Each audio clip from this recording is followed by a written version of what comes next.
Hey guys, it's WWE Fan 1993. Welcome to our SmackDown recap. I'm here as always with my co-host Carlos, and we are going to be going over SmackDown. Before we get into that, make sure you subscribe, hit the like button, hit the notification bell so you stay notified when new content comes out. Make sure you comment. We love to hear your thoughts. After our recap, we'll ask you what your thoughts are on SmackDown. Carlos, tell our friends where they can find you.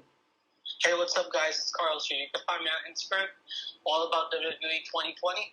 I post content every day. I post recaps of everything. So, yeah. Yeah, a lot of good stuff there for sure. We'll be using photos from Instagram for our current state of WWE, but we'll get to that later on. So, SmackDown, July 31st, 2020. Can't believe July's already over. It seems like it was like 2 minutes. Now, I really like the way they opened SmackDown this week with each wrestler having like a little promo in the beginning about their matches. I thought that was very sort of old school WWE, and I liked it. So they opened with John Morrison and The Miz sending a warning to Big E. Lacey Evans and Naomi talked, and then Gran Metalik and AJ Styles have words too. So then, right after that, we go to Firefly Funhouse. Bray Wyatt appears and says he's sorry he was late as he was out looking for Universal Champion Braun Strowman, who must be out in the bottom of the swamp, unless the Gators got him. Bray Wyatt jokes that part of Strowman's spirit will always be there.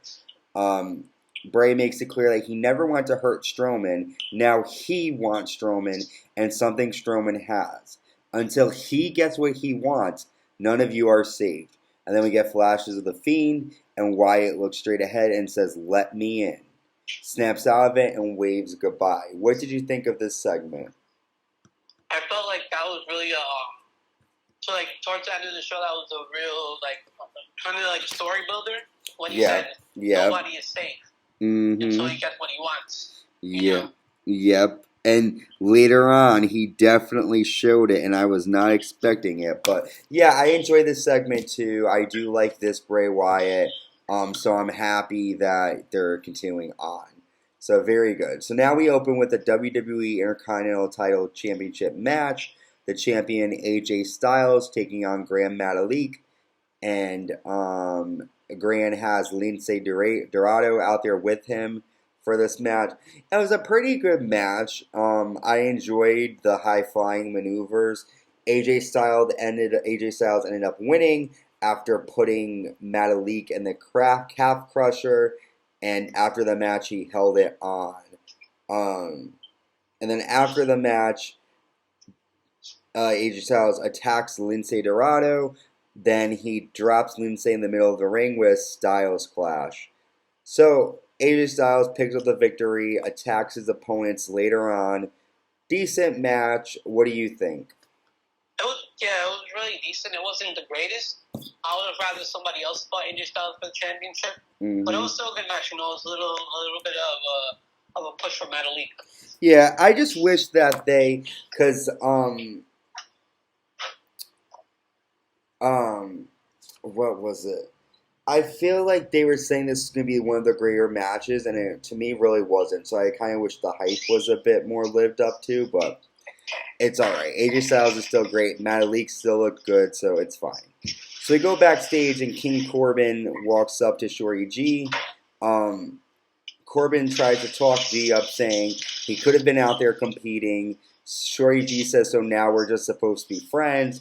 And King Corbin says they've always been friends. He goes on about how Shorty G has been overlooked, and then barefoot idiots come in and get all opportunities. G says he sees what's happening, that King Corbin just wants him to take out Matt Riddle. King Corbin dismisses the idea. He just wants Shorty G to see how he's been doing wrong in WWE.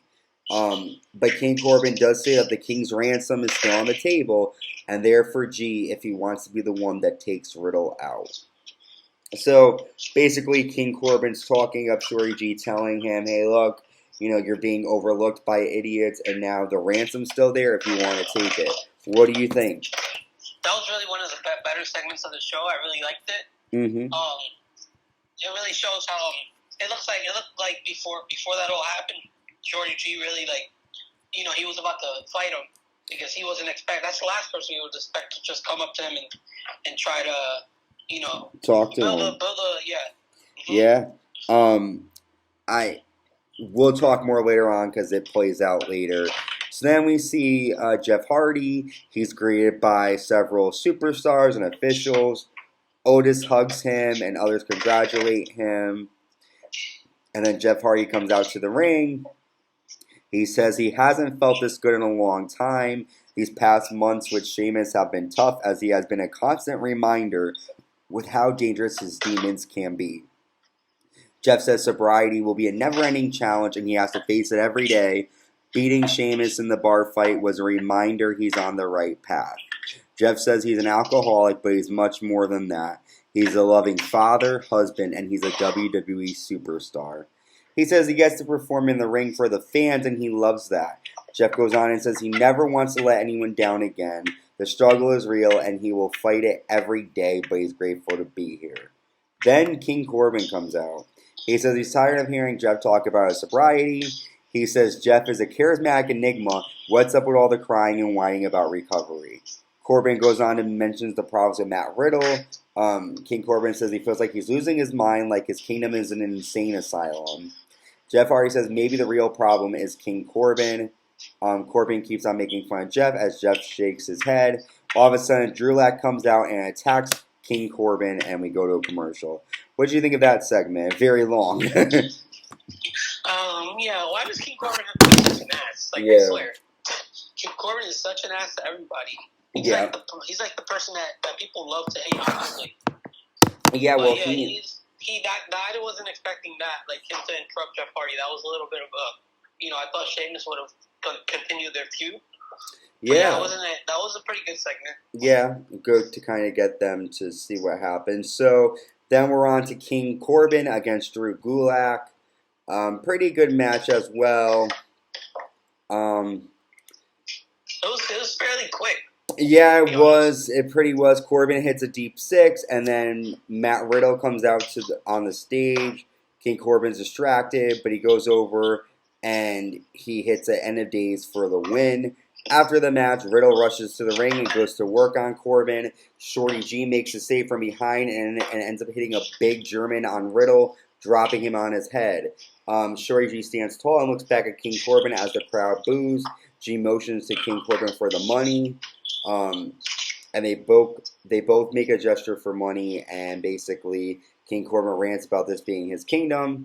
So Shorty G turns heel and attacks Matt Riddle for the ransom. What'd you think of that? I was not expecting that at all, honestly. Shorty G is he's so talented, and then he wants to, and then he really. I was expecting Matt Riddle to get up quickly after that German suplex, but he landed on his head, and then he was down for a while. Yeah. And, but it was a pretty good segment. Yep. So now we're obviously going to see what happens if does Shorty G get his money. I'm sure he will. Next we're seeing. And then if he doesn't get his money, we'll see what happens with that. Oh yeah, we'll see if he is gonna be one of the King's men after that. I don't know. Now we're on to Big E taking on The Miz. A lot of people were looking forward to this match as it was kind of Big E's single run, the beginning of it. Very good match. Miz and Big E always look good together. The match ends after Big E hits a stretch muffler submission and The Miz taps out. Big E yells, "Nothing can stop him," and he's coming. What do you think of all of that? I'm really excited. Big E deserves this all, honestly. I love that submission. I was not expecting that out of him. Yeah, it was very, very cool. I like that he's going on a single run right now because, I love the New Day, but I think he is going to do good. I'm glad he's going to continue the character because I love the New Day, like their character and everything. But I'm excited to see what's new for Big E. Next, we see the SmackDown Tag Team Champions, Cesaro and Shinsuke Nakamura, celebrating. Lucha House Party comes in, and Nakamura asks if they would like to party too, and they do. Cesaro reminds them this is a party for champions only. They make fun of Metalik for blowing his title shot, and they just make fun of them. Shinsuke Nakamura and Cesaro, they're a great team. They're very funny. Just a way to kind of make Lucha House Party look kind of silly afterwards. But, you know, not really much to talk about with that segment. Yeah, same. I mean, yeah. We'll see where this segment goes from here, but you know, it was a pretty good segment. They're getting better. They're starting to grow on me, that team. Yeah. Cesaro, Shinsuke. At first, I didn't really like them, but after seeing them, they're like the work that they're so good together. Mm-hmm. You know, I'm starting to like them. Yeah, they're very good. I do like both of them, so I'm excited. So now we see Sheamus. He says his first mistake in the bar fight was putting Jeff Hardy in a bar, basically giving him a home field advantage. Sheamus says even though not a drop of booze touched Jeff's lips, he was powered by alcohol. Sheamus says he was basically in a handicap match against Jeff and his lifelong friend Alcohol. But he's not here to make excuses and complain. What's done is done. Sheamus says it's just a matter of time before Jeff slips up. He will just watch as nature takes its course, as Jeff is not his problem anymore. Sheamus says this is bad news for the SmackDown locker room because now Sheamus, is their problem. He puts his hat on the camera and walks off. What'd you think of that?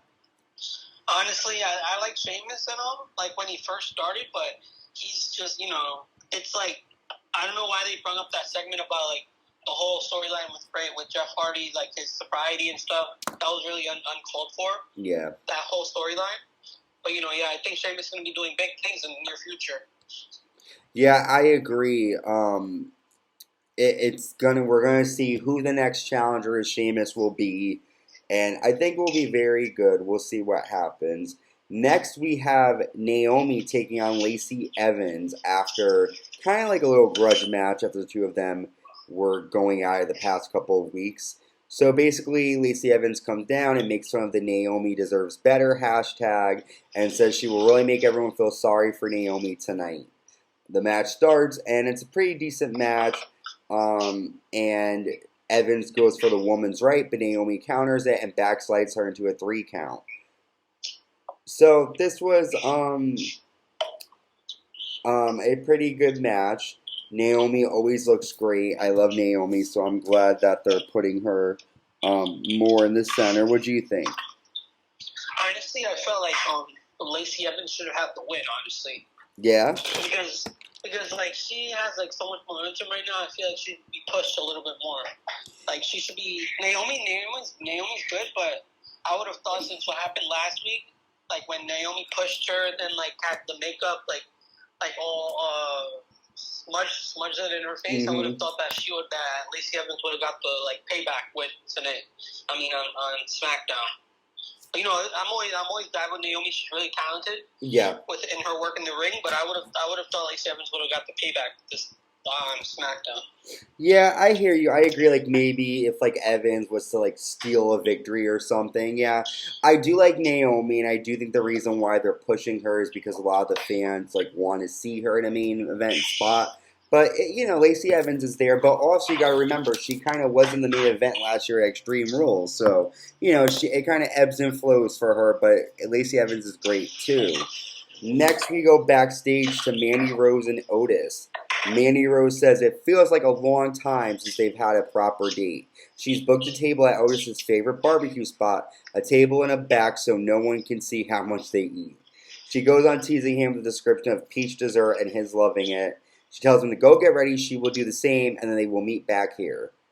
We see Sonya Deville walk up from the background, and she was listening, and she doesn't look too happy. We see Mandy Rose doing her makeup, and then Sonya Deville suddenly attacks Deville. The screen glitches like it was doing like a while ago. Deville talks trash while beating Mandy Rose. The screen glitches a couple more times. Deville keeps the attack going and kicks Rose's face into the ground. Deville grabs a pair of scissors and starts cutting some of Mandy's hair off. Deville says Mandy ruined her life and now she's going to ruin hers. You didn't believe me, and then she sends Rose back down on the ground. She goes back to the makeup table, asking what else can she do to Rose. She grabs a pair of clippers and turns them on. She's going to shave Rose's head, but here come several referees. They stop Deville from doing any further damage. She grabs a chunk of Rose's hair off the ground and says she has what she wants. What'd you think of that segment? That segment was really sad. I love Mandy Rose. Yeah. She's really good. And that I love how Otis was able to get the girl at the end of the whole thing. But I honestly feel like Sonya Deville is better than Mandy Rose in the ring. Like ring ability, I guess. Like fighting, but yeah. So I feel like if you haven't seen them any of them in weeks, Otis and Mr. Money in the Bank, they haven't seen any of them. Yeah, no. Until now. Yeah. So maybe at SummerSlam they'll do a final Deville versus Rose, or maybe they'll save that for SmackDown. But yeah, I love Mandy Rose too. I do like the basically the whole Mandy Rose and Otis storyline. So I'm very happy with what's going to happen. We come back and Otis and Tucker are checking on Mandy Rose. Miz and John Morrison make fun of Mandy, and Tucker yells at them to get out of there, and Miz and Morrison leave quickly. Next, we're into our main event, the WWE SmackDown Women's Championship on the line. The SmackDown Women's Champion Bayley, and she's also the co-holder of the Women's Tag Championship with the Raw Women's Champion Sasha Banks. That's a mouthful. Taking on Nikki Cross with Alexa Bliss. Another great match. They had a great match at the Horror Show Extreme Rules, and they're having another great match here. Basically, Bayley drops Cross on her face for the win. After the match, Bayley and Banks walk out. Alexa Bliss comes in. She apologizes to her, and Cross is screaming at her, "Get away!" Bliss keeps trying to talk to her, and then Nikki Cross shoves Bliss down to the mat. Bliss is left alone in the ring. The lights go out. They come back on, and all of a sudden, the Fiend is standing behind Alexa Bliss. He circles her as she looks up from the mat, terrified. The Fiend kneels down in her face and stares at her. He raises his hand for the mandible claw, and he eventually puts it on her, and the fans boo. He takes Bliss to the mat with the claw, and it goes black again, and SmackDown is off the air. So before we talk about the Fiend, what did you think of the match between Nikki Cross and Bayley? The match was really good. Nikki Cross just keeps getting better and better. I feel like if they would have had another match, Nikki Cross would have won it. It's like she just keeps getting better and better in her matches with Bayley. Yeah, she is looking great, amazing, kind of like her old NXT. Yeah.